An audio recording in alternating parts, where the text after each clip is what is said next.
Je vais donner la parole à Olivier Banquier. Vous êtes maire d'une grande ville, Clermont-Ferrand. Vous êtes également le président de la commission culture de l'association des grandes villes. Et donc, vous avez la vision de ces sujets financement de la création de la culture par les grandes villes qui ont un rôle naturellement majeur à jouer pour cela, puisque c'est vous qui avez aussi les équipements qui sont fréquentés par le public.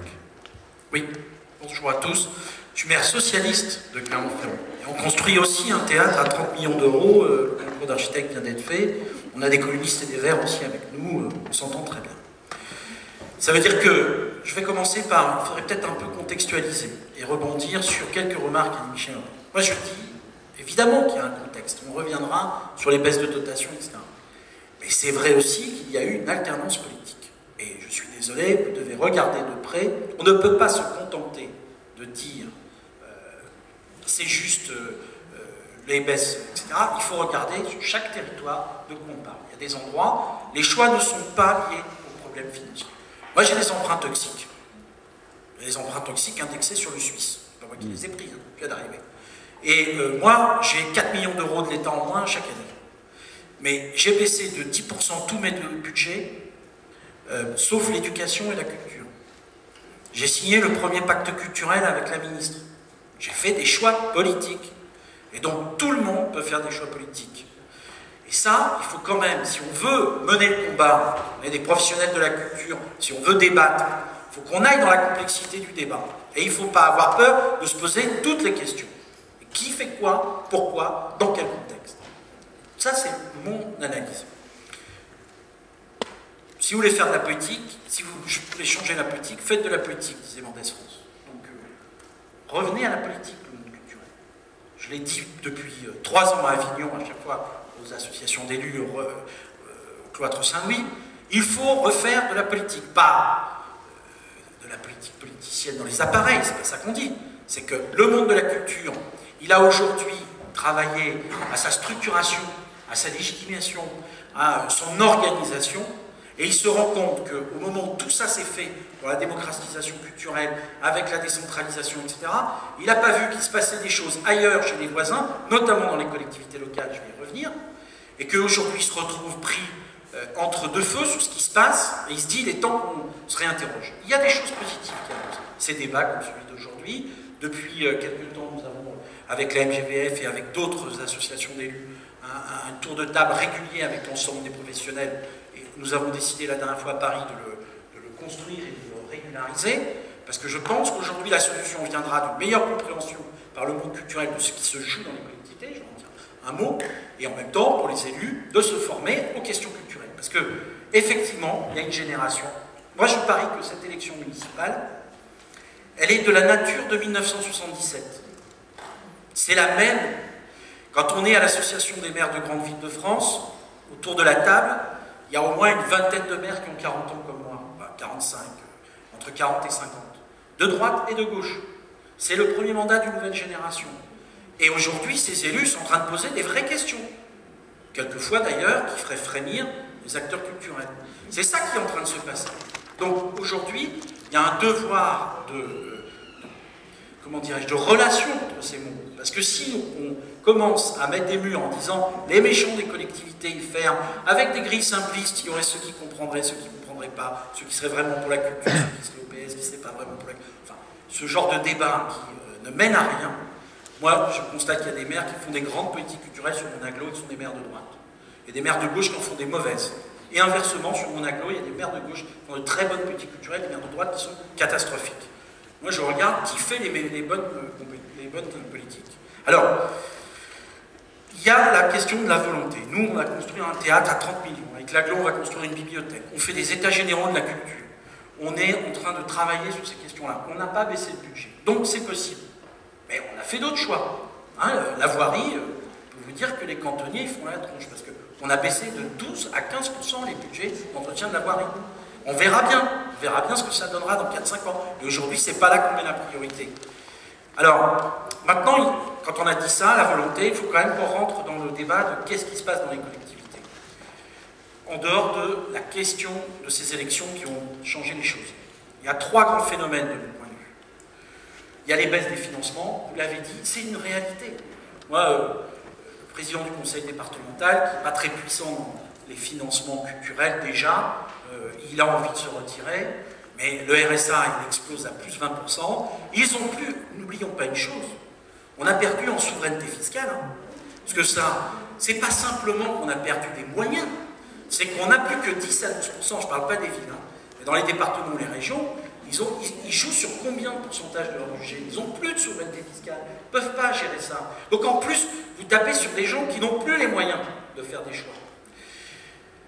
Le Conseil général, il va se retirer, et je mènerai une bataille, on se met du même bord, on s'engueulera, les choses seront normales, mais à un moment donné, je regarde ces comptes. On ne peut pas faire autrement.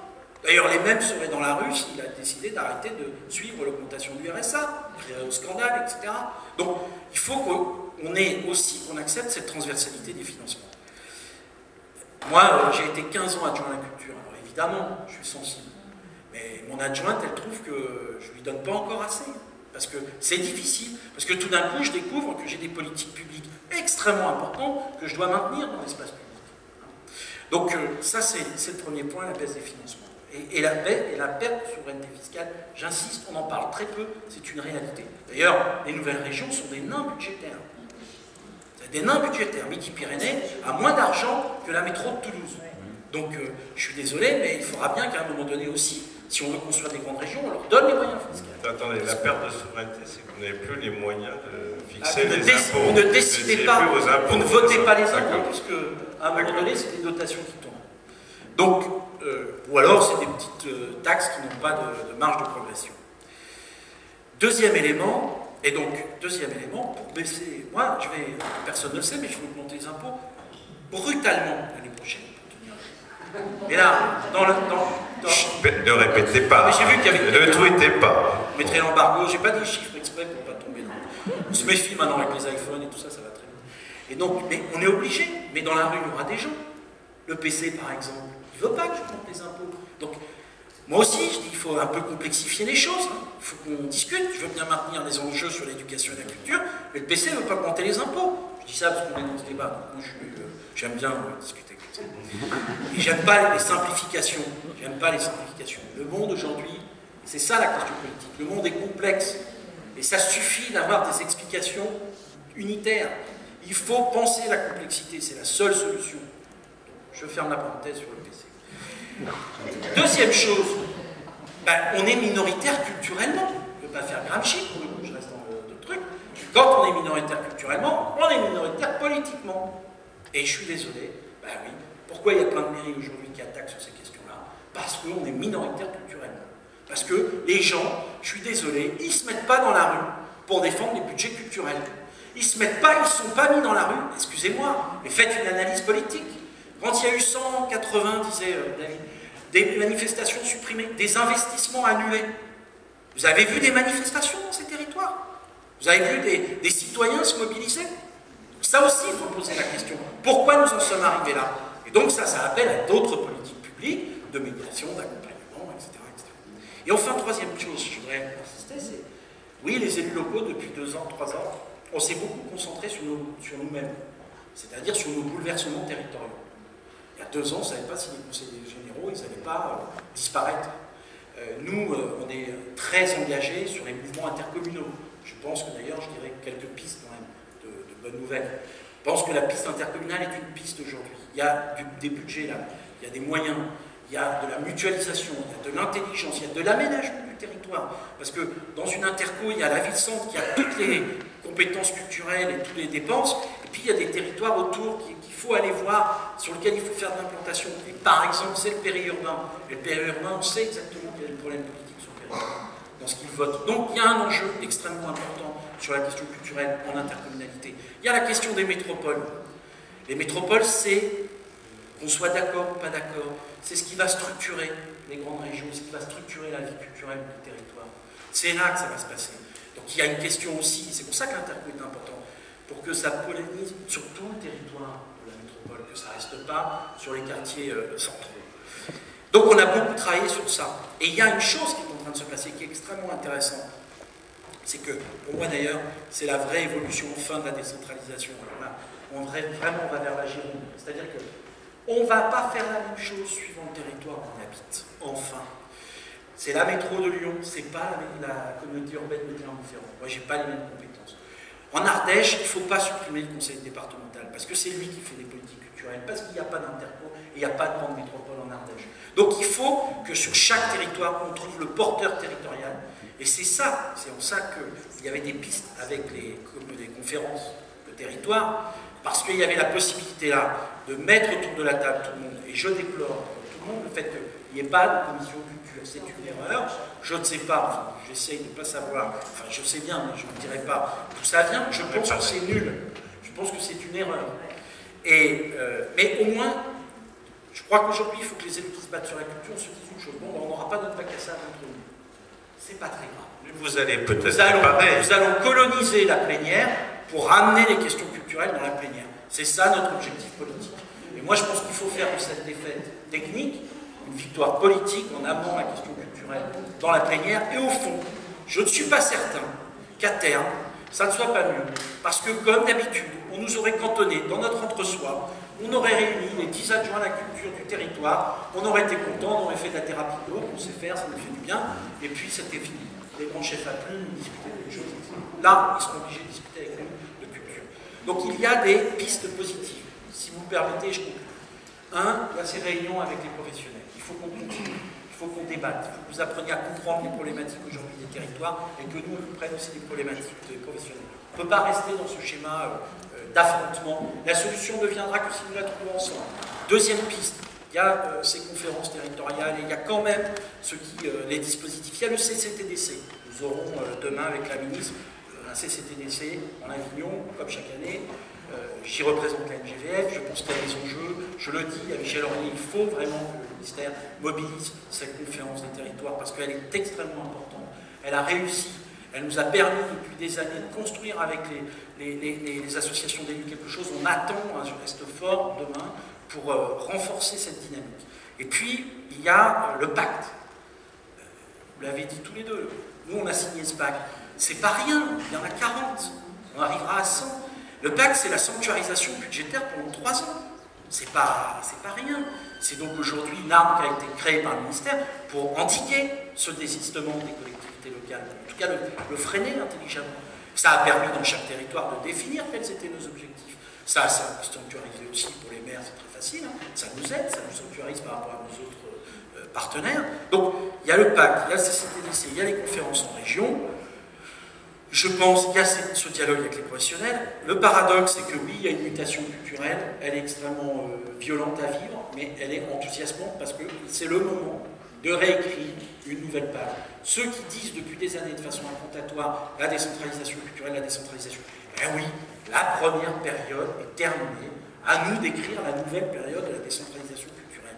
Ça passera par les maires, par les présidents de région demain. C'est pour ça que la question des régions n'est pas anodine dans quelques mois, et que la question culturelle devra être au cœur de la campagne régionale, je l'espère.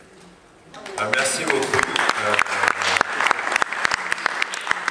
Pour conclure, je vais demander à Louise, donc, qui est la vice-présidente de la SACD, puisqu'on a une femme présidente et vice-présidente à la SACD. On a fait des progrès depuis Armand Salacrou.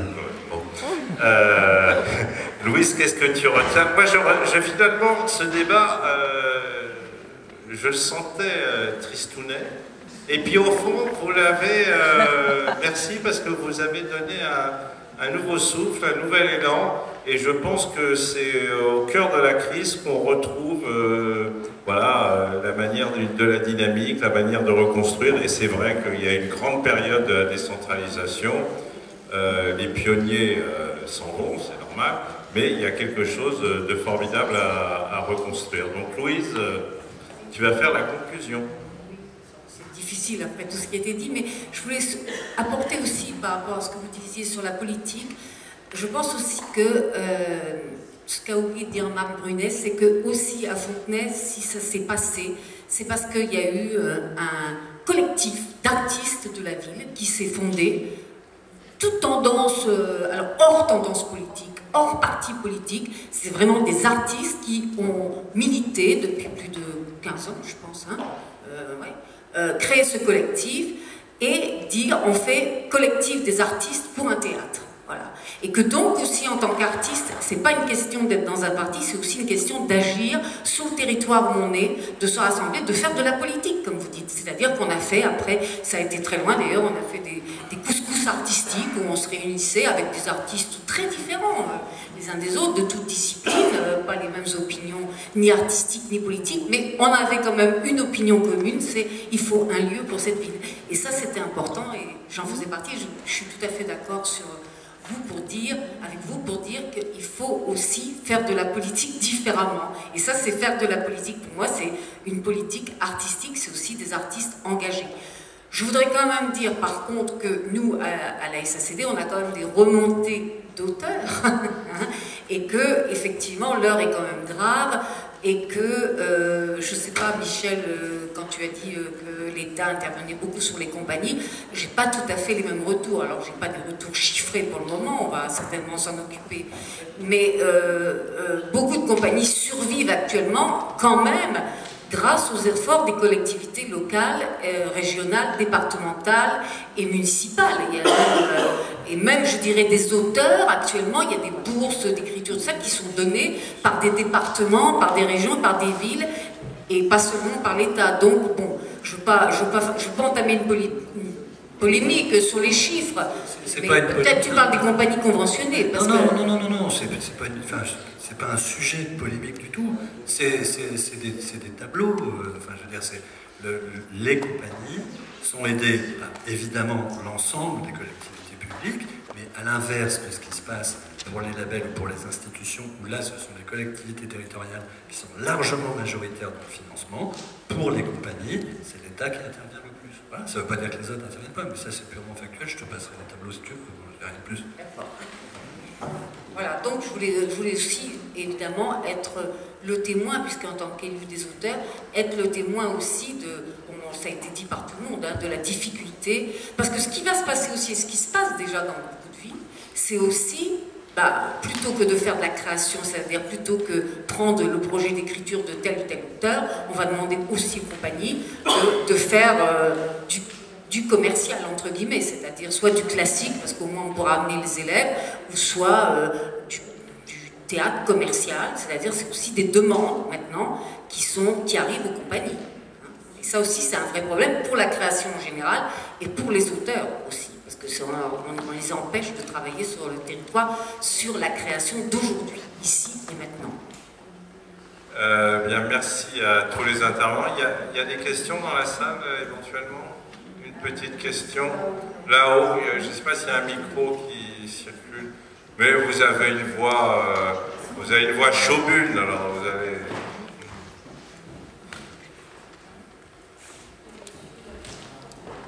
Bon, pendant ce temps-là, je remercie vraiment les intervenants parce que chacun, dans son style, a apporté quelque chose de positif à ce débat.